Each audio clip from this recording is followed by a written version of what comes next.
For an entire generation, people have experienced Star Wars the only way it's been possible, on the TV screen.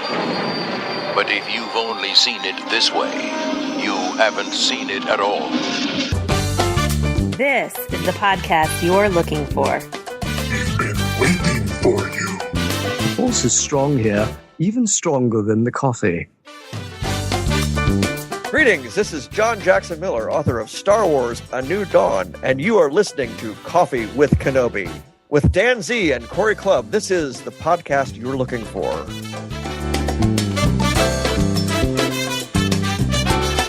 We're happy to welcome returning guest and New York Times bestselling author John Jackson Miller to Coffee with Kenobi.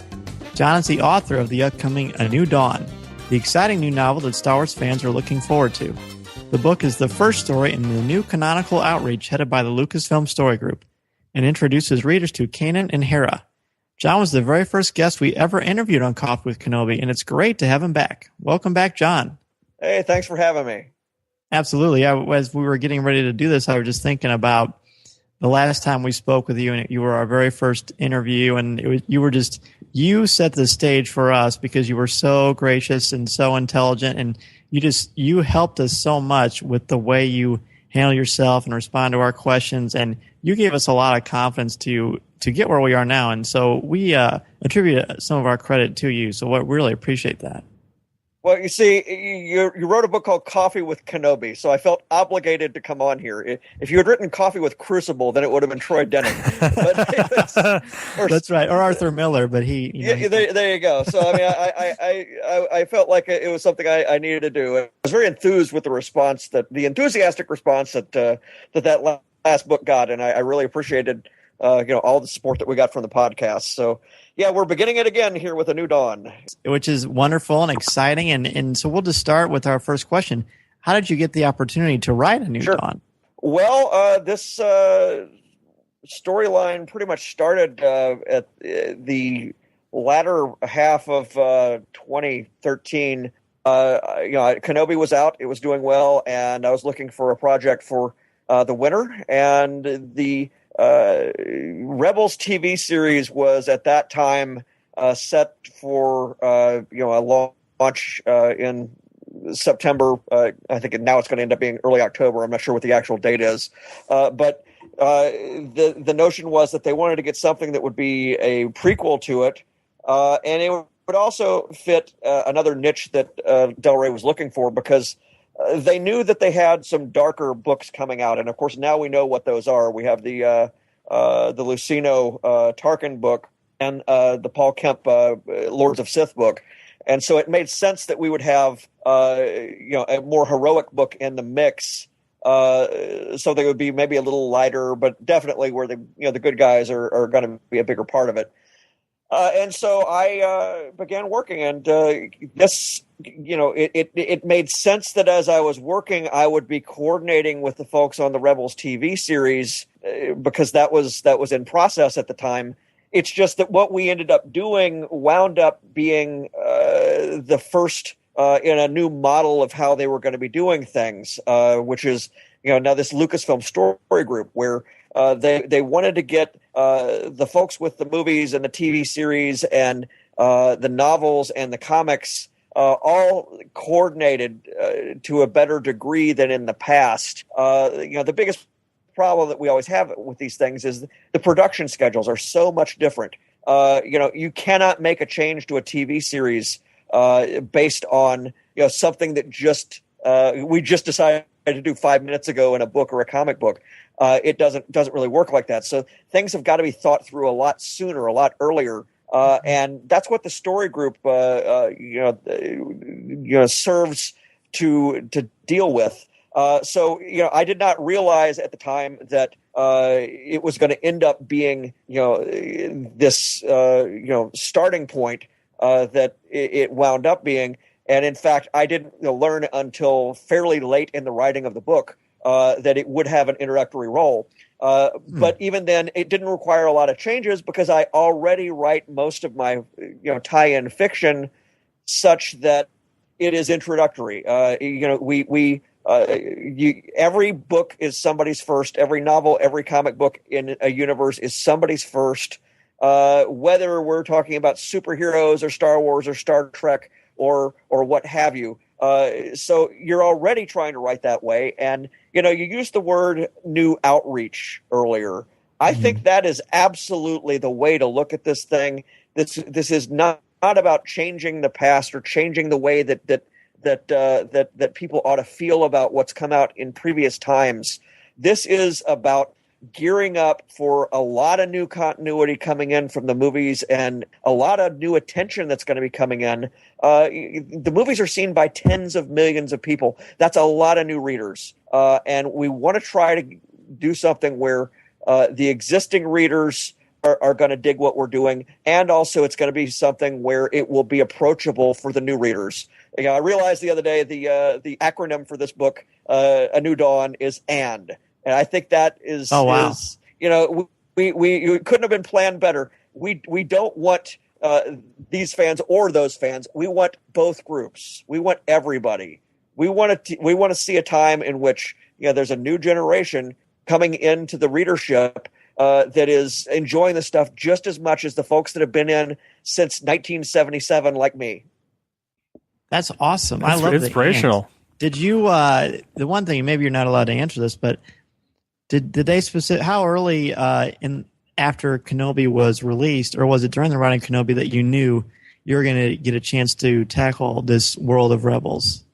Well, it was the latter part of 2013, so it was just a matter of getting the timing to work out so that I could talk with Dave Filoni and talk with the other folks, the executive producers, via notes coming back and forth on the plots that I was submitting.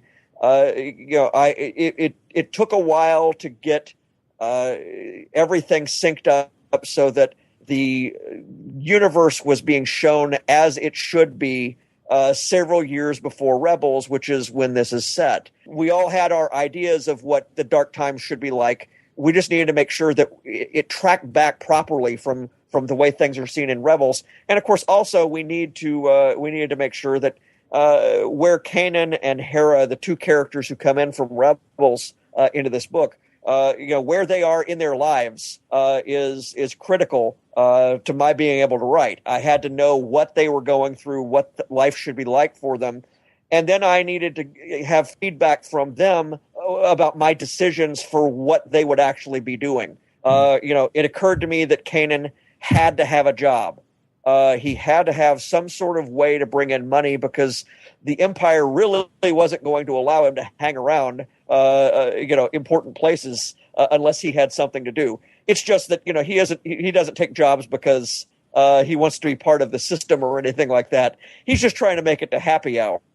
Yes. That really does sync up with what what I understand to be who Kanan will be later on. I mean, this really is what he should be doing at this stage of the game. Exactly, and we're excited to learn about these brand new characters. And I know, when they announced kind of some of these new books coming out and things like that, I think you had a trip to Lucasfilm, and there was a video that you were in, I think, that the Story Group came out with. How was that? Tell us a little about that.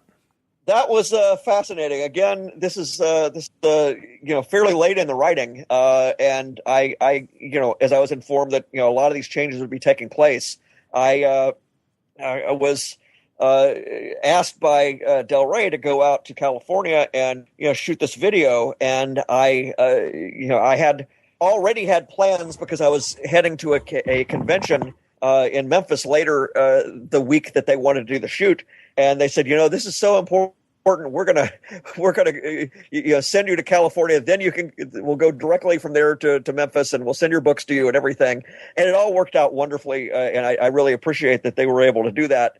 And of course, I get out there and there's Timothy Zahn waiting in the car. And so, oh, so you didn't even know. Well, I mean, we sort of knew. It's just we were both invited out there and I managed to get him completely lost while we were trying to look for Lucasfilm. A lot of those buildings look alike out there. There is a little Yoda statue, and I managed to walk straight past it. But anyway, yeah, I'm a writer, not a map maker. That almost sounds like a Star Trek quote. Phrase. Well, and we can get into that later because I've gone to the dark side on that as well. But that's true.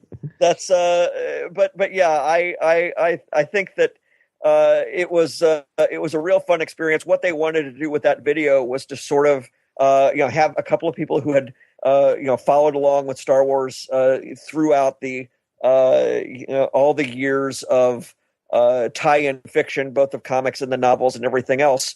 They wanted to get our point of view and have, in particular, I was able to speak to it as a fan who had grown up with it all, and that was great. And again, that came out. They posted that on YouTube, I think, at the end of April. And that is actually ingenious on their part, because you're the perfect person to kick this off for a couple of reasons that come to mind. One, you understand the world of comics better than most people do, and you understand the different timelines, the different canons, so to speak, that happen. And you also inspire a lot of Star Wars fans with confidence, because when they see John Jackson Miller is kicking off this new canonical vision and focus, that fills people up with a lot of excitement. And I know that Corey and I was the first thing we said, hey, we know that guy. All right. And he's kicking it off. That was wonderful. So you've got this new process when you're writing brand new canon. And how much did you have to work with Dave Filoni, Simon Kinberg, Greg Weisman, and everybody at the Lucasfilm Story Group? Did you get to speak with them personally through Skype? I had notes coming back from the other two executive producers because those guys are pretty busy working on the series. Dave sat in on a conference call that we all did, where he described what Kanan should be like and what his attitude should be, and really how he would feel about the situation that I put him in. The plot really is mine in the sense that it's a caper, a storyline, an event that I had come up with before I even had the conversations with them about it. But then we tried to work together and get it all to sync up so that the characters would connect properly. And I feel that the book does what I wanted it to do in terms of depicting what the Empire is like in this time frame, where it's in the early enough days that it's growing dramatically, and in the process, it's rolling over all these planets and these people's lives, and people are beginning to realize, oh gosh, this Empire is not as good an idea as we thought it was. So you have that going on. And then also, I really like the fact that it sort of hits some of the same notes as Kenobi, as Knight Errant, as Knights of the Old Republic, even a bit of Lost Tribe of the Sith.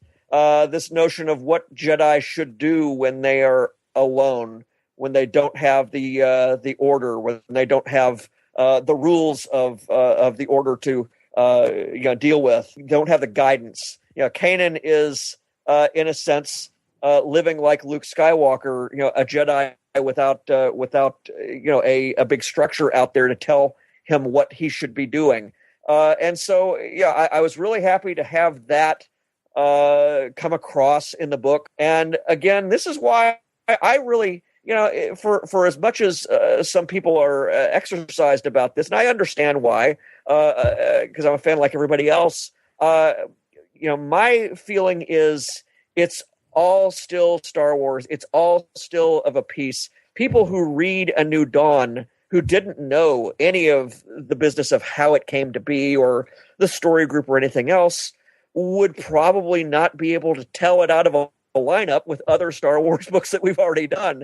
It really, there's nothing in this book that is really directly contradictory of much of anything that I'm aware of. I certainly didn't set out to do that. No, I agree with you. I made very few changes at all once I learned that it would have this opening position. All I did was just try to punch up a little more, explaining Star Wars, explaining what Jedi were, explaining who the Sith were. That's about it. I mean, my approach, as I say, I always, every time I am given the keys to this land speeder, I try to get it back with no dents, and I try not to run over anything. So far, so good. Yeah, look, all of this is about really is just making sure that the folks that are making the movies have as much latitude, as much running room as they need to do the best movies they possibly can. And what they've said about the legends and everything, I think Pablo had the line that the thing about legends is that legends can be partially true, or parts or bits, and there are things from previous books and guides and things that are in Rebels, that are in A New Dawn. It just means, and they become canon. Although I will say this was your just, chance to get rid of Calf, and you kept it in the canon. well, the thing is, and a few things have been tweaked, but and we'll get into that, after the book comes out a bit. But I think that I really, and I've said this elsewhere, I don't think people ought to get into the parlor game of, because this thing has been mentioned, then this entire story that it was associated gets dragged in with it. Right. I think that really, I don't think that's probably the right way to look at it. It becomes pedantic and kind of muddies the water, really. Well, I mean, some of the places where I use things are places where it simply didn't make any sense to use something different or make something new up. Yeah, you don't need to reinvent the wheel when you've already got an established, beloved saga there. I mean, to an extent, it's like you're writing a role-playing game module, for a universe that's already developed. You're writing new stories set in this universe. That doesn't mean that you necessarily have to create all new planets, all new species, all new everything, when some of them are already up there on the screen. And again, some of it has already been laid out back there as possible material to mine. So again, yeah, I really did try to write this for everybody, and I hope that people will embrace it in that way. I am really happy that Del Rey put out, those many, many advance editions that we released at San Diego with the complete text, because I think that really ought to show people the approach. It does, and it's I don't think anyone's going to be disappointed, because you've managed to take pretty much unexplored turf, and you made it feel like Star Wars, and like people keep saying about what they're seeing of the trailers for Rebels. You're making it feel like it's a part of A New Hope, but it's also a little bit before that, because there's that edge to it. And how exciting that how you're basically taking the Empire and taking some pre-established things of the Empire, but you're shaping it in such a way that 100 years from now, how people view the Empire will be because of how you started to pilot the ship, which is exciting. No pressure, right? But it's already written, so it's too late now. Well, 100 years is a little bit farther off than I could. We're optimistic. No, I got you. It's what we brew in the coffee, John. I will say, I got you. No, I'll say I really do. I really do appreciate getting to write about this particular period, because it wasn't a time that was open for a long time. There was much that was available to be elaborated on. And as somebody who my graduate school studies were, in the Soviet Union, and how it, I was reading about how it went from being an agrarian country to, this industrial military powerhouse over the course of 20 years, although at the cost of over 20 million lives. That rang a lot of the same bells. We were in class talking about the Empire in Star Wars, back then as, this is a similar thing, because clearly if the Empire, started as we thought it did at that point, at a point earlier in Obi-Wan Kenobi's life, then that Empire had only, 20, 30 years, somewhere like that. This is what we thought at the time, because we didn't know how old Obi-Wan would be shown to be in the previous, in the prequels.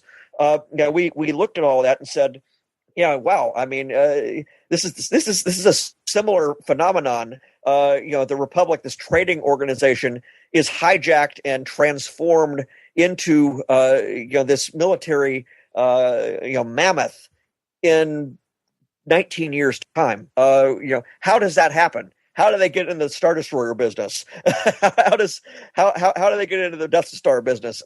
This is the sort of thing that there's a lot of wheels that had to be turning in the background that we just didn't know about.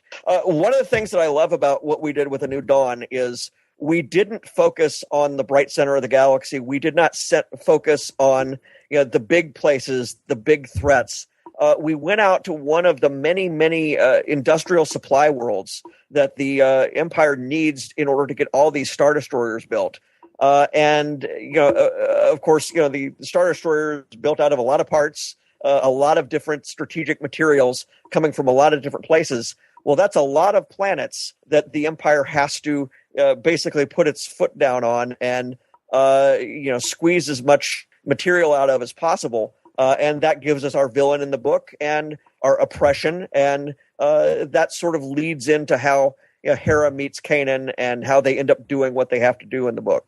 We certainly have a good fixture on it, and I love that you had the setting there. It was something we have never seen before, and especially getting into these characters and kind of seeing their backstory a little bit. We've already been introduced with them with a 7-minute trailer. Some clips online have been put out there for us to see them in action on the TV show.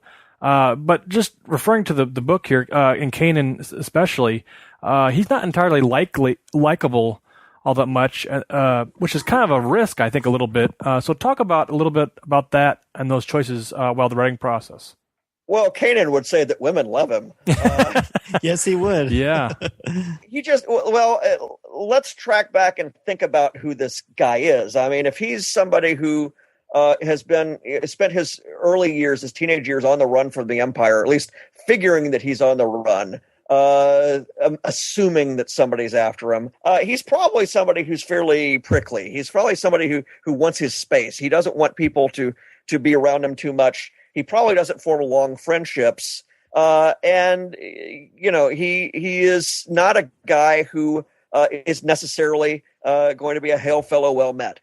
He's going to be somebody who is, he's not going to be a radioactive personality that you've got to keep away from, because if he overdoes it too much, he attracts attention. He really does wind up being as Filoni and the Rebels crew have kind of said from time to time. There's a cowboy element to him.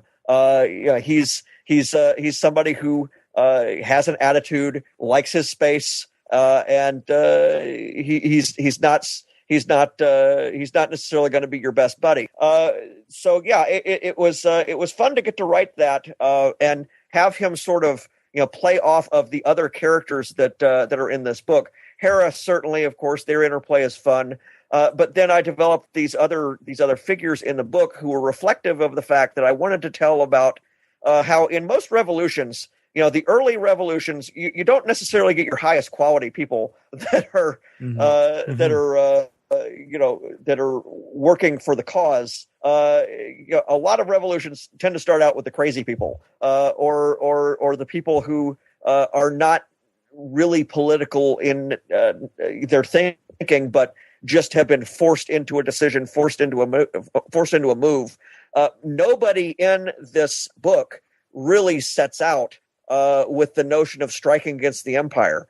This is not a rebel cell that we're showing. This is in Hera's case. Yes, she's doing reconnaissance. She's trying to find out what the Empire's abilities are, and trying to get some dirt on the Empire to use against it in recruiting later on. But she certainly doesn't feel like that.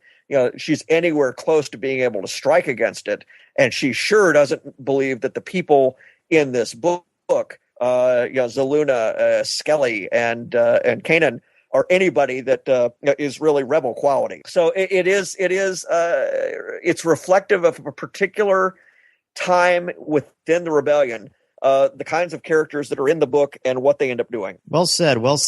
And so when you're doing this, you've got the Rebels TV series coming out. Obviously, it's debuting on Disney. It's aimed at children. So how did you balance this when you're writing an adult-centered novel, especially considering the more violent aspects of A New Dawn that happen around the Count, especially? Well, it's on Disney XD, and it's probably aimed a little older than maybe Clone Wars was. I mean, it's certainly we're seeing stormtroopers getting shot here as opposed to droids, and naturally it's going to be a darker series because it's a little bit of a darker time that we're dealing with. But that's having to do with Rebels. I haven't really seen enough of it to tell you. The specific angle they're going to take story direction wise. Most of what I know about it is from the very early story Bible time when I was working with it. But I certainly tried to reflect in my book the darkness to a degree. I mean, obviously, this book is set on a planet where the sun never rises, which is good point. Which is a little fun considering that our title is A New Dawn. So we have that. The fact that it kind of splits the difference between the young adult and the adult age groups. I think Star Wars kind of does that anyway. I mean, Star Wars, when it was initially reviewed, was looked at as a children's movie by some reviewers. It certainly gets into darker feelings, but there's always comic relief there in the droids and everything else. I think that we really did kind of try to split the difference to a degree. Even when you get to Doug Wheatley's cover, which was one where the story group worked a lot on that cover with him to get a look for the characters that was halfway between what we see in the animated series and how you would depict them if they were flesh and blood. I think there is, once again, there's that "and" word. We're trying to get everything. We're trying to cross the boundaries as much as we can. Exactly. And I love that you're approaching this too. I mean, it gets me excited about all the folks who are going to be running out to grab this book up. Now, referring back to Kanan, and you spoke a little bit about Hera and their motives and things. How did you get in their heads? Knowing the animated series is coming on the heels of your novel, and your work will obviously impact the future of the animated series. How do you jump inside their thoughts and actions? Well, in the case of Kanan, and I spent the most time with Kanan writing the book, it was simply a matter of thinking through who he was, when he leaves the company of the Jedi, and trying to figure out what he would have done in the steps in between. And again, where he is at this point in time, he really is taking jobs that are short term. They are fairly dangerous. In the case of what he's doing in the book, he's actually hauling explosives. It's similar to one of those guys like you would see the ice road truckers on cable TV. Yeah, so I mean, he's doing a daring thing. He's being attracted to jobs where by nature nobody stays in it very long, but you get a lot of money. And the reason most people don't stay in it very long is they get blown up or they get disgusted and quit. This gives him a chance to go from job to job to job, planet to planet to planet, and not raise a lot of eyebrows, not set off a lot of alarms. This is who he is. As I saw it coming into the book, it just so happens, though, the moment that Hera shows up on this planet happens to be right near the end of one of Kanan's longer stays on a planet, where he's actually started to make. He's got one really good friend. It was probably the best friend that he's may have had in all these years. And so he's already thinking, it's time for me to jam. It's time for me to get out of here. When this woman shows up and, between the two of them, he sees that, oh gosh, well, yeah, maybe I should open my eyes to what's going on around me. Hera, I tried to keep Hera a bit of a locked door to a degree because, she is a woman who, certainly has her reasons for doing what she's doing, but I didn't think that it was my role in the book to go there. This really was more a book about Kanan and his history and his past. I really think you did a marvelous job of making Hera this enchanting enigma. So I think you completely nailed that. In fact, you made Hera more appealing for me, and I was already thinking she was going to be my favorite character because of how Vanessa Marshall has been and how awesome and strong Hera looks. But you completely nailed that. So props to you. And that's the big challenge, I think, when you're creating these characters that you know are going to be canonical. It's got to be especially challenging to create a new villain in Star Wars, especially in this time period that the book takes place. So how did Count Vidian come to life, and what challenges did he bring to you as a writer and creator? Well, Vidian was fun. Vidian was a character that I wanted to have represent a particular type of person that the Emperor would have co-opted and brought into the New Order. In these early days, the Emperor would have been trying to co-opt a lot of the industrialists and the aristocrats and the big manufacturers, the big names with the Republic. He already would have had connections with some of them through his secret ties with the Separatists. He already would have had ties to them just through his role as Chancellor. But pretty clearly, how he's able to get everybody else on board is through the passing out of favors, the offering of short-term power and titles and that sort of thing, to get everybody to come along on board on this big adventure. What is the big adventure? And I thought about this some. And A New Dawn actually gets into, to a degree, and again, I'm not trying to rewrite history or anything here, but what is the Empire trying to do at this point? I thought about it and realized that the Republic, during all of its years, the Republic probably would have been both attracting planets to join and repelling them at the same time. This is not like Star Trek with the Federation, where we want as many people to join as possible because we all want infinite diversity and as many people out there as possible. It struck me that in the Republic, the way that things would work is, they would want to bring in these new markets for goods, but every time you brought in a new planet, you would end up diluting the power of the core worlds. You would end up diluting the power of the individual senators. So a lot of planets would wind up on the Republic's doorstep waiting to get in. There's a little bit about how that works just in our own country's history. We don't have 573 states because anytime you try to bring somebody else in, it dilutes the power of the states that already exist politically. And so it occurred to me that the Emperor's attitude would be the absolute opposite. He would want to grow as fast as possible. He would want to take control of as much as possible. And we do see this. It must have happened between episode 3 and episode 4 that we get this enormous Star Destroyer fleet. We get this enormous industrial and military machine. We get this enormous number of recruits to wear the to wear the stormtrooper uniforms.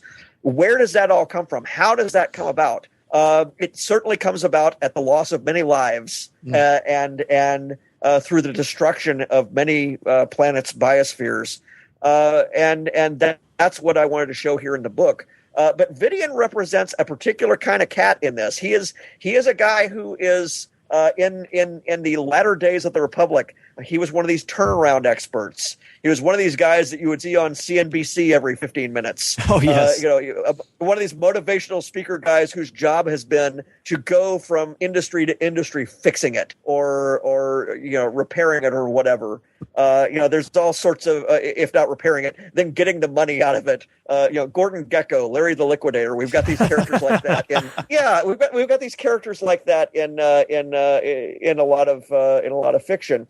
And of course, readers of my Overdraft work know that I love Wall Street. I think it's just a fun thing to have interact with outer space. Oh, I didn't even think about that connection. Oh, absolutely, yeah. And so we have here a guy that he signs on with the Emperor as an imperial efficiency expert. He really is tasked with going from these industrial strategic worlds from one to the next, sorting them out. Crushing the local opposition, Taking the local institutions that had existed out there that we already knew about in Star Wars, all the mining guilds and all the shipping combines, all the things that we've known about for years had to somehow be co-opted, coerced, turned into something that only served the Empire. And yet at the same time, he's got to do it in a way that it makes people still think they're invested or that they have control over their own lives. The Empire does not actually go around taking over and nationalizing industries. We know that. A lot of the manufacturers still stay in business, but they must have done that through, a number of deals with the Emperor, or the Emperor has co-opted them somehow to get them to go along. Vidian, it comes from that world. And so we see in him, a reflection of what's happening, to the Empire and to the people living in it on that commercial manufacturing side. And then, just to mention one of the other, antagonists in the book, I love Captain Sloane. I really enjoyed writing her. She represents the new Empire, or the new Imperial, somebody who grew up, in the very latter days of the Republic and, is anxious to get out there and be part of this grand new mission to, take control of as much of the galaxy as possible. She's a believer, and I think that's something that we haven't seen a whole lot of with the Empire, just because we haven't seen a lot of stuff in this period. And whether she stays a believer forever, we'll obviously have to see what happens to her in this book, and who knows about later on. But there had to be, it seemed to me, people in the very beginning who were co-opted thoroughly and who believed in the system. I'm intrigued by her relationship with Count Vidian, and who is certainly a very despicable character, and one of those villains that I think people are really going to be fascinated by. And I love that paragraph where you talk about, and you first introduce this idea of the new Empire and how they're waiting for the old guard, so to speak, to essentially get out of the way organically, if at all possible. I found that really great. You've opened up some new exciting doors with that. Well, again, this goes back to so many revolutions in history. These are the people who are attached to the old ways. And what is Count Vidian's catchphrase? Forget the old way. Forget the old ways. Yes. This is I really was striving to encapsulate some of the big questions that the galaxy would be dealing with in the specific characters and what they were doing. Absolutely, and that's a great segue into our next question here. You mentioned a little bit in a previous answer about your background in world history. How did that lend itself to building this world in Star Wars Rebels? Well, pretty much as I described. We've got an existing organization, an existing state, the Republic, that has to be transformed quickly into this new thing, this monstrosity. And we see a little bit of it when I was writing Kenobi.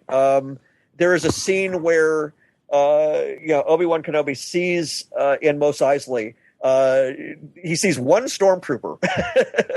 He sees one stormtrooper and one Imperial official basically walking around, taking inventory, seeing, well, what is it that we've got? That's what the very earliest days, in a place like that would have been like. We still have the old sign on the door outside. That's good. Outside the Republic offices everywhere. But now we're several years in, so we're into, the old organization is now, completely transformed into the new one. But you can still see all the people that were involved with the old parts of the organization.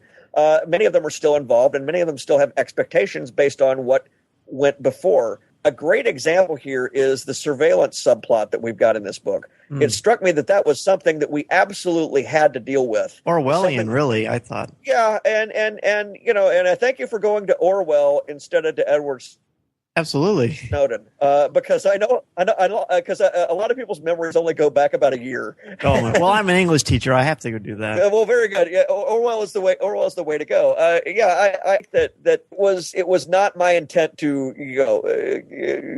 tell something which was tied into something ripped from today's headlines. Because certainly I consider state surveillance, in state, out of state, of whoever. It's just a tool of governments wherever you go, whenever you go. They've always had it someplace, somewhere, somehow. It's just the technology that's changed in our own world that's different. But it struck me that they had to have had something like this already in the Republic. There had to be commercial surveillance, certainly, just for all the marketing going on. Remember, the Republic is all about making money for its member states. So there had to be institutions out there already for that. And then also there would have been a slight paranoid culture that would have been developing during the whole Clone Wars, because certainly places like Gorse, the planet that we see in this book, would have been a planet that if you were the Separatists, you might be thinking about going after. So there are characters associated with the surveillance state that we get to show in here. And again, as with Sloane and the Empire, we get to see that the characters that do this job, they don't just wake up overnight and realize, oh my gosh, we're doing a terrible thing. These are people who have long been committed to the notion that the world is better off because we keep an eye on people, and that's a thing which can be corrupted later on by the Emperor, who then uses it not just to keep an eye on people, but to control what they think. Very much so. It ties in quite powerfully to the Emperor getting his tentacles out everywhere. So now we've got this notion. Now you've got a book that you're writing. You've written a lot of Star Wars before. A lot of people have absolutely loved and embraced them, Corey and I included.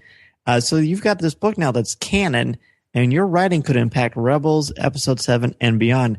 How does that change your writing process and your approach versus when you wrote for the EU or the Legends line? It doesn't, because I have always treated Star Wars, and I've used this expression before, as a national park, where I try to leave it in the condition that I found it. Pack in or pack out what you came in with. You don't leave your garbage thrown around. When I first started in Star Wars, my editor explained that one of the things that he thought was a bugaboo or a flaw of new writers coming in was that they wanted to get their fingerprints on Star Wars everywhere. They wanted to add things, name things, leave things, and certainly in my day, I've done a few things where hey, I got to name the space slug. Yeah, yeah, and that was kind of fun. There are various things I got to do, but that was never the point. And I never did them to try to leave a mark on Star Wars forever. And again, it has gotten as time has gone on and people have gotten more information, and we've been able to talk a bit more. Everybody's gotten a lot more comfortable with what's happening. There wasn't even a single question about it at the San Diego panel, and I'm glad for that. But I mean, in the very earliest days, people were saying, well, how do you feel about all these old things that you've done not being part of it anymore? And my feeling was, you know what? I never wrote these things to be a part of it. I wrote these things so that they would be good stories. And if you dug the stories, I don't care about the rest of it, because honestly, look, I got 10,000 DC comics out there in my collection. None of them are in current canon. Half of my favorite Batman stories weren't in continuity to begin with. And maybe that was just a feature of San Diego Comic-Con, where most of the people there have gone through this many times. Changes to how things are set up in timelines like that happen all the time in comics. They've got to happen all the time in comics because the Fantastic Four started really trying to get to the moon. That's right. Or the star. Actually, it might have been the stars, but whatever it was Sergeant Fury was in World War II. We have had to retcon all these. Nick Fury was in World War II. We've had all these things that we've had to either retcon or fiddle with or just bring things forward. One of my earliest jobs in comics was writing Crimson Dynamo, which is another Russian-related thing, where I updated this Russian superhero, or this was a supervillain to begin with, updated his origin story from the 1960s so that it actually synced up better with the way things are today. That eventually will have to be moved yet again to reflect the fact that it's 2030 or 2040 or whenever. This just does not really feel to me like a part of why I write these books. Yes, I write them with the other books in mind. I try not to overrule or erase anything. Same for any other franchise I'm working on. But really, why I'm there is to write a good book. The only difference between Kenobi, the hardcover, and Kenobi, the softcover, is the word legends and the fact that the softcover costs, I think, $20 less. Or $19, something like that. And also the softcover has, I just now realized, the softcover's got in it the short story that I wrote for Star Wars Insider, and awesome. and a preview of the New Dawn. So that's the way I look at it. These stories will be with us. They're going to always be around, and I'm confident that enough years will pass. It will be difficult to tell what changed and when. I agree, and I think now that we have such a concerted effort with this story group, people who are in charge and are monitoring this stuff meticulously will make sure that things line up as best as they possibly can, and that gives creative people like yourself a chance to tell a great story that needs to be told. And that is something that I think people are going to love about A New Dawn. We have these Star Wars stories that need to be told and expand upon the universe. Perhaps the best thing I've heard with this canonical debate versus legends, and one of our listeners brought this up, and the name escapes me, so I apologize, but you know who you are. They compared it to King Arthur, and how there's so many different stories and versions of King Arthur. My goodness, Steinbeck has a lot of great stuff on King Arthur, but they're all still great stories that impact you, and who knows what will sprinkle and land in the canonical universe anyway. It all builds to paint this canvas at Star Wars. Well, I'll tell you who said that. Shelley Shapiro said that at the panel in San Diego. Oh, no kidding. He brought up King Arthur, and so I'm not saying that whoever you talked to didn't come up with it independently, because we all. But it might have come from Shelley to begin with. Wow. Yeah, absolutely. I mean, good Lord, try to find Robin Hood. Mm-hmm. Just try. There are books and books and books devoted to the things that these people either did or didn't do, and even Tarzan. Here's a good example from our own history, and I just watched the movie the other day, The Untouchables. Oh yeah. The Untouchables is about Elliot Ness, who was a real person, but a lot of the stuff that's in that movie, yes, obviously simply never happened. Frank Nitti doesn't fall off of a building. I'm sorry, that's a spoiler. Sorry. Anyway, these are a lot of these things. I think a book just came out about the real Elliot Ness, which is quite different from the stories that we've seen before. Elliot Ness still existed, and we will continue to tell stories about him, and they'll continue to be influenced by the previous stories. And just like if I ever wrote anything for DC Comics, you bet the major influence on me would be those 10,000 books out there. Denny O'Neil, Jim Aparo, all these guys, Neil Adams. Yeah, I mean, this stuff does not get written in a vacuum, and I think that. I understand particularly that there are other authors and other books that are going to be in a different situation because their stuff is set in the time period, right around when the movies will be. And I just don't know how they would have negotiated that otherwise or dealt with that. I am in a bit of a different situation because a lot of my work has been set in the distant past. But you know what? I never in a million years would have wanted the fact that I wrote Kenobi a book that I love and a book that I know that a lot of people enjoyed, I never in a million years would want the existence of that book to prevent there from being a movie that would bring Obi-Wan Kenobi and his adventures in that time to another 20, 30 million people. I hope that it would become a movie, because I'd love to see the end battle with the Great Dragon. Yeah, and it would be nice. Would it be nice if they used my story if they did a movie like that? That'd be great. Certainly, I haven't heard of them doing anything like that, or that that's even in the cards. But yeah, I mean, look at Guardians of the Galaxy and all the stories that drew on. And when you're writing these things, you really aren't thinking about 15, 20, 50 years down the road and what somebody might do with them. No, that would be. No, I don't think anyone can live up to that kind of pressure. You're trying to write a good book. That's right. That's really it. I mean, so anyway, yes, I do sympathize with people who are concerned. I've given some of my reasons why I think things will be okay. I'm not going to be able to hand sell every single person out there, but I really do think that the ultimate proof is in the book itself, and that's why I'm glad that we've got these preview copies out there. Because I think that there's more light than heat when the book is out there and available. Well said. You should be a writer. Well, certainly is a big excitement for us as fans to read this new fiction that's coming out especially from you. And I know you've kind of taken to Twitter a little bit, kind of cutting down some of these moments as we anticipate the release on September 2nd. And was this something that came from you that you had done similar with Kenobi, or is this Delaway's little? I did the Twitter countdown with Kenobi, and I just knew that I had enough little things that I wanted to say about it beforehand.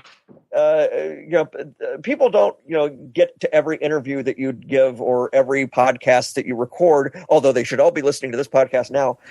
There you go.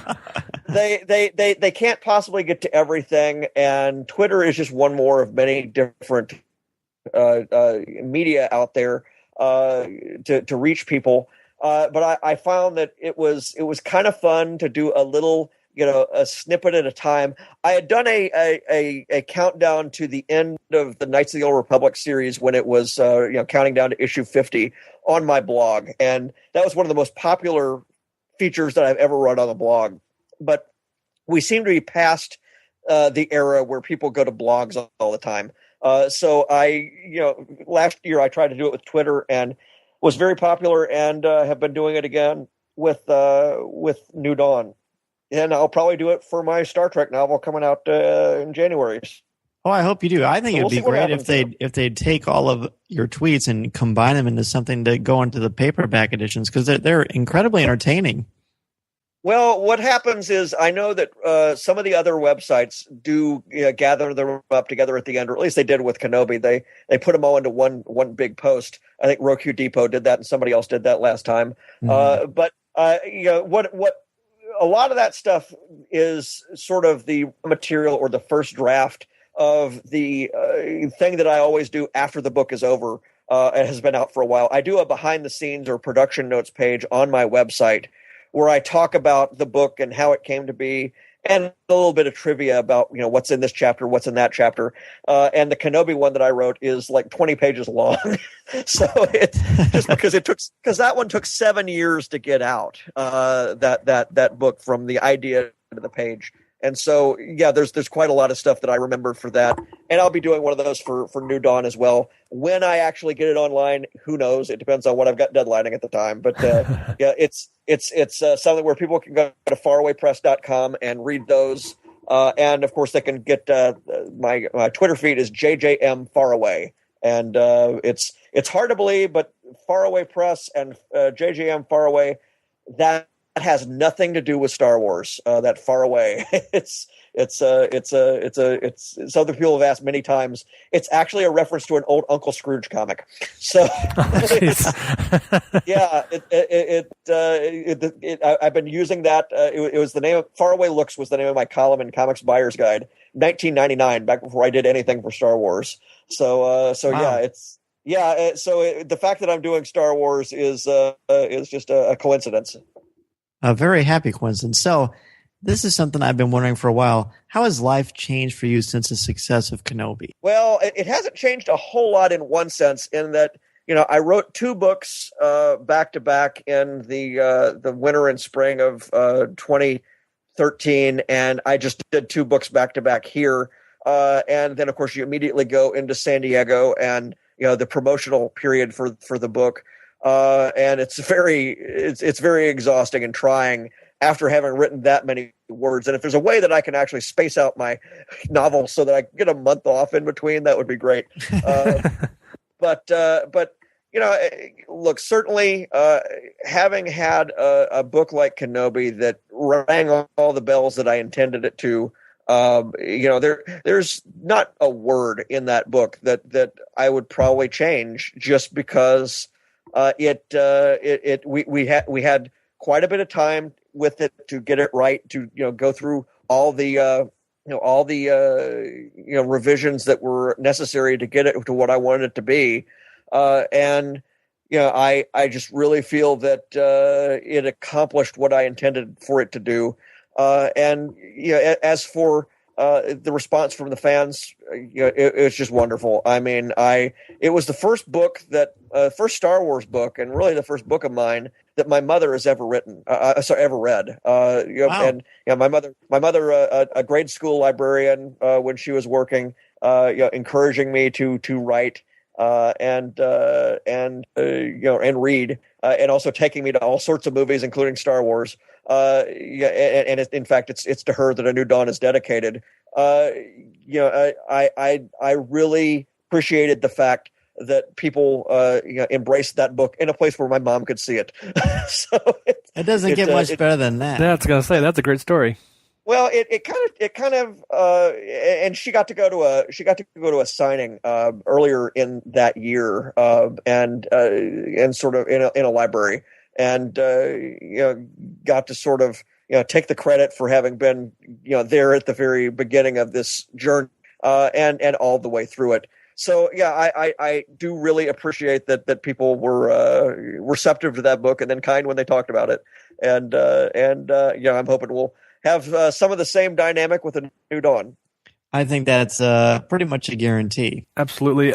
Now, John, you touched on a little bit your next project, and you're kind of switching franchises a little bit. Can you talk a little bit about that project? Well, it's not so much switching franchises as working in 2 at once. Only guys named JJ work in both Star Wars and Star Wars. That's not true. Actually, quite a lot of people have done both.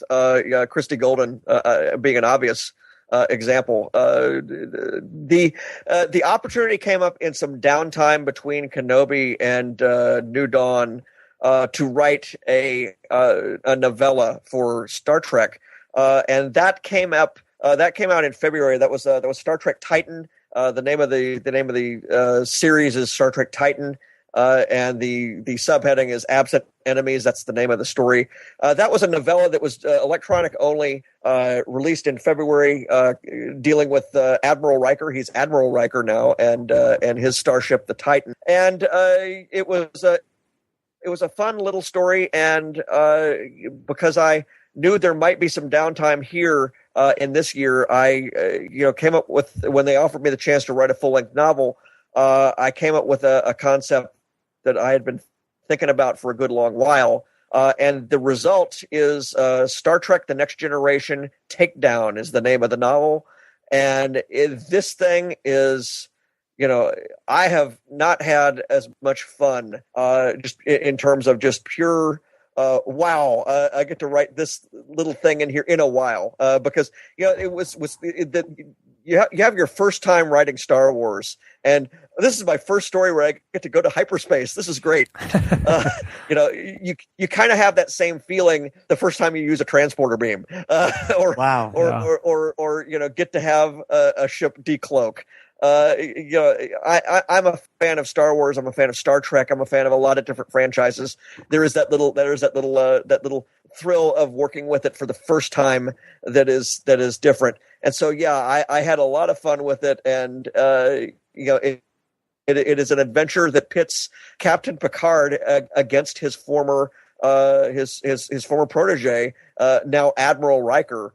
The two of them together in a race across the stars where we never set foot on a planet, and that is really connected to the kind of story I wanted to write.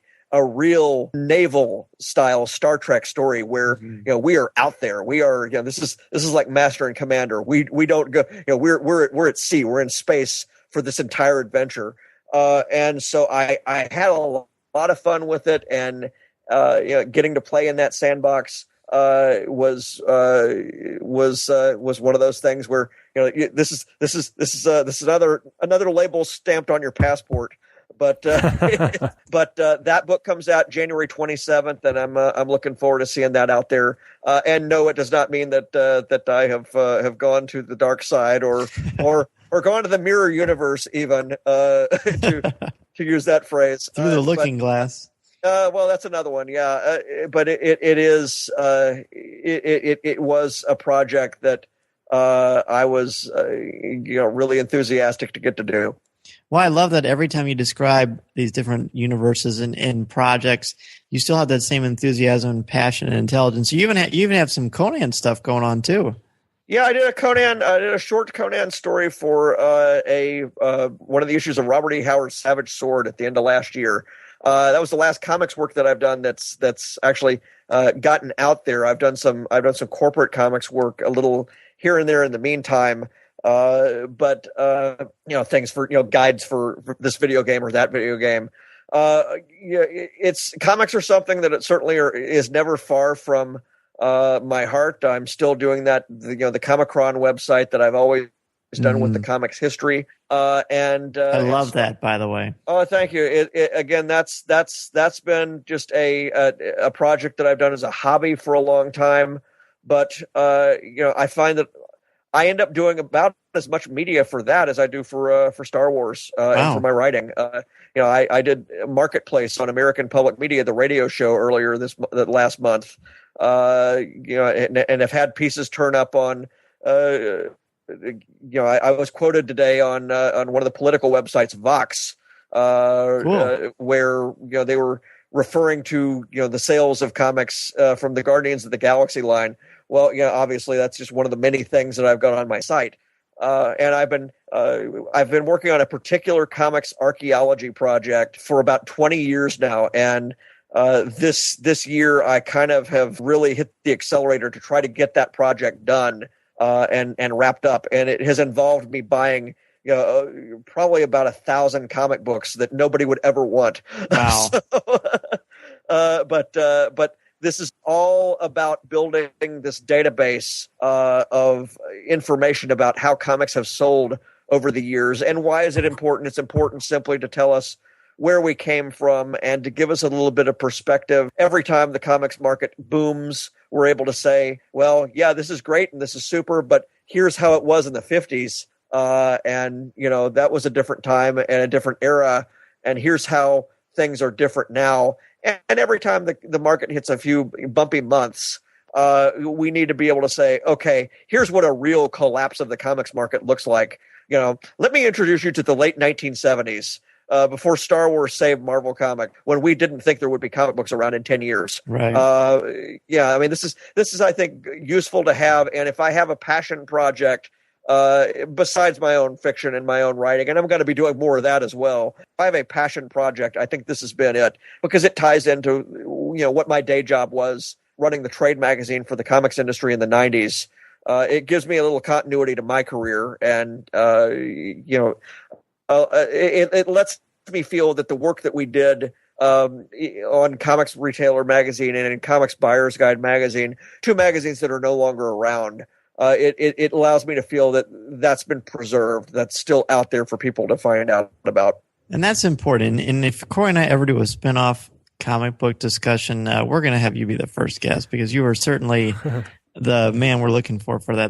That's great. That's very exciting to me, because I'm going to guess I probably have about 25 comic book boxes. I'm going to guess you have quite a few more than that. I had to get an engineer to come out and look at the floor. Yeah, my wife won't think I'm so bad anymore. No, I have a building. I bought the place that I've got because it has a second building just for the comics. Wow. So, I mean, it's like Rancho JJ over here. It's not that wonderful. So it's an old farmhouse, but yeah, I've got a garage with a loft over it, and I just had to, in fact, pay to put a new roof over the thing.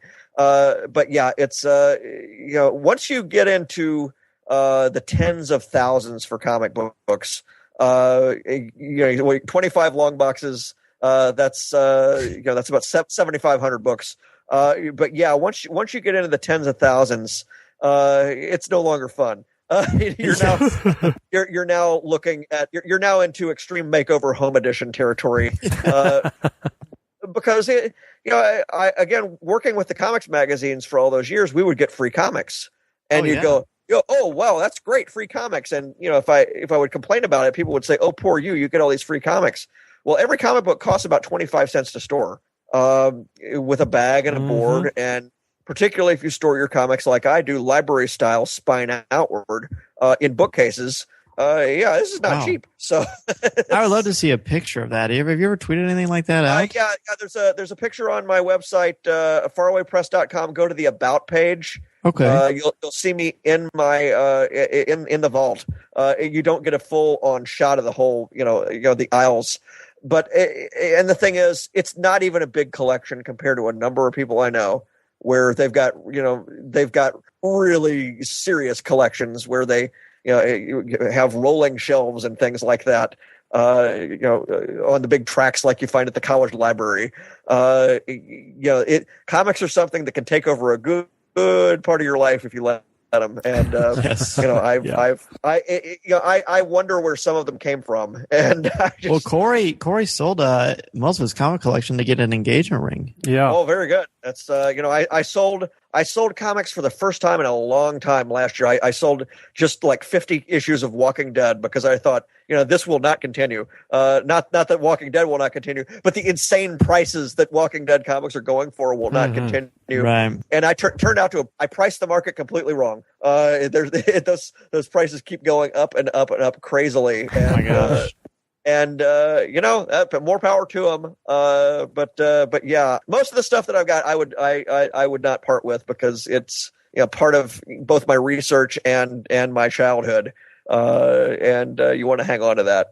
I understand. Well, we typically at this point of the interview, we ask our 5 questions, and since you're the very first person to ever answer our 5 questions, I only have one question for you, and that is, how can people get in touch with you? Very good. My website is farawaypress.com. I am John Jackson Miller on Facebook.com/John Jackson Miller. Same thing for Goodreads, which I've been on for a while. And then on Twitter, as we mentioned, JJM Faraway. And I'm sure there's other ways to get in touch with me, but I've forgotten what they are. Well, all the ones that I know of that you're comfortable with, I will certainly put on the show notes so people can get in touch with you that way. And I'm pretty sure, if my memory serves correctly, October 11th, you're going to be really, really close to where Corey and I live. I'm hoping that we can make that journey out to Barnes & Noble to shake your hand and get an autograph. Yeah, that's October 11th. I'll be at the Old Orchard Barnes & Noble for Star Wars Reads Day. That's in the Chicago area, and I'll be there for that. The Star Wars A New Dawn release event is actually in Appleton, Wisconsin, at the Barnes & Noble there. I'm really looking forward to that. That's the nearest big bookstore near me, and I'm happy to support them. I have also a bit of a signing tour going through Lexington, Kentucky, Knoxville, Tennessee, where I went to college.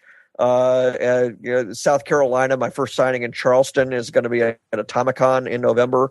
So yeah, I'm getting to some places I haven't been to before. Did my first Denver convention earlier this year. And actually, if people haven't been able to get someplace I've been and they're looking to get a signed book, I do have a shop page on my website where I do sell signed copies at cover price. So that's cool. that's out there. That's out there as well. That's great. Well, yeah, hopefully Corey and I can make that trek and shake your hand. That would be awesome. Well, the only other thing I can think of since we have you on is if you had to pick one comic book that was your favorite one, what would you pick? I'll tell you mine real quickly. Mine is Batman 251, The Joker's Five-Way Revenge, Denny O'Neil, Neil Adams. That to me, that's it. I mean, there are a lot of them I love, but that one jumps out to me. One favorite comic book. Wow. Let's see that you narrowing it down from 50,000 plus. Yeah, I realize it's arduous. I'll throw two or three here.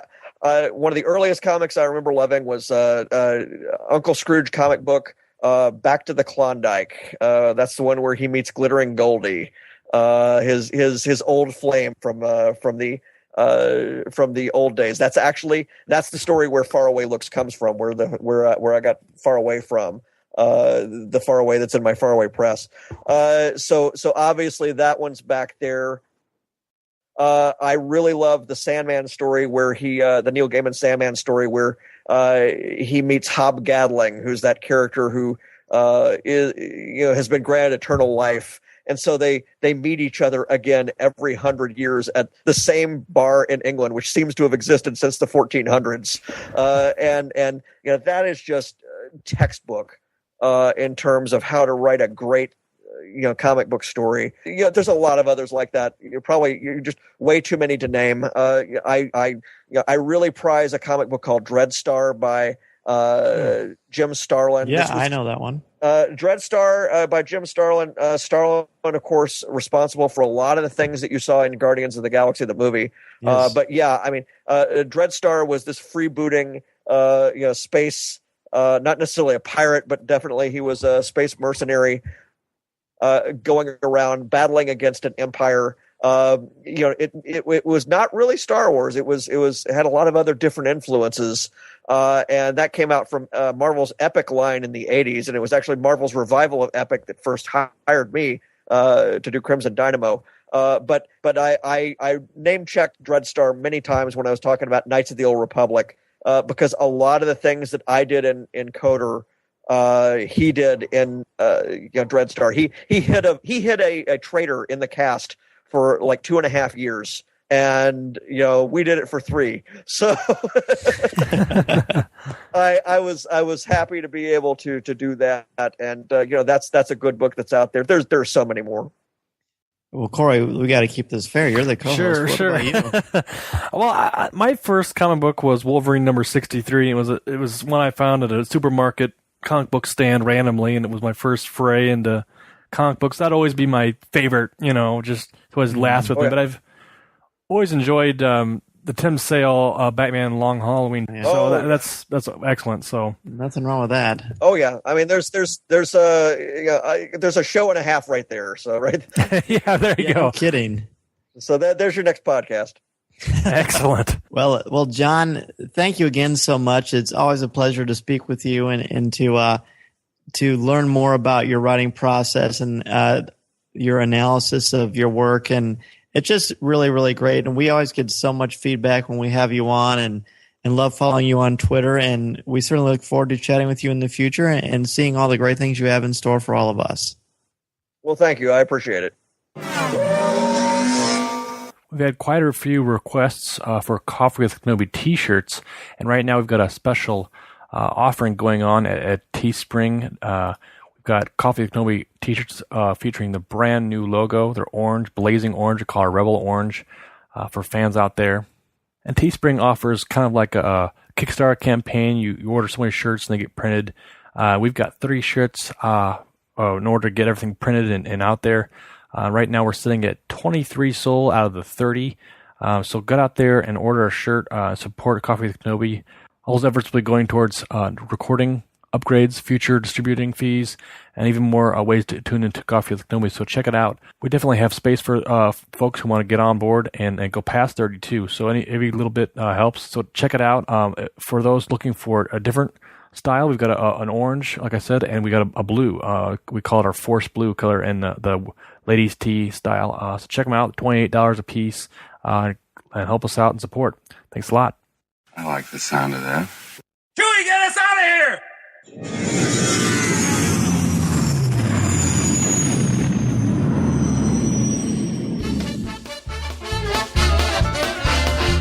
If you would like to respond to our question of the show, have a comment, or just want to say hello, send us an email or MP3 at feedback@coffeewithkenobi.com.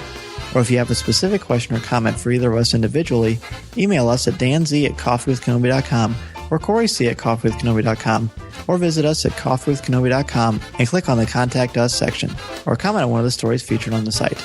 If you enjoy the show, please write a review in iTunes.